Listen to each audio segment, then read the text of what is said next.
अस्सलाम वालेकुम दोस्तों, आप देख रहे हैं यूट्यूब चैनल को सब्सक्राइब करें और लाइक करें ताकि हर नए आने वाली वीडियो नया अमल आप दोस्तों तक पहुंचता रहे। दोस्तों मैं आज आपके लिए अमल लेकर आया, सिफली हुब का अमल।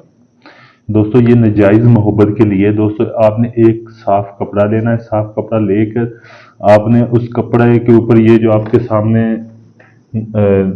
तवीज़ दिया गया, ये जो आपने कपड़े के ऊपर लिखना है। ऐसे लिखने के बाद ये जो नीचे बात लिखी हुई ये भी आपने लिखनी है, उल्लू के खून के साथ ही आपने लिखनी है।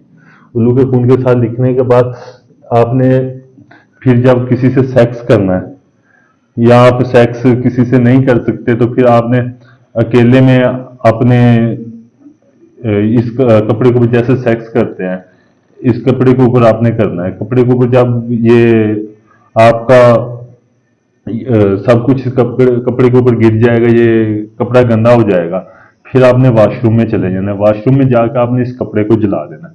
कपड़े को जलाने की देर है आपने अपने महबूब का सिर्फ तस्वर अपने जहन में रखना है जिसके लिए आप ये अमल कर रहे हैं। जैसे ही आप कपड़ा जलाएंगे, कपड़ा जलाने की देर है, आपका महबूब तड़प के आप तड़प पास होगा। अगर आपके पास से नजदीक रहता है तो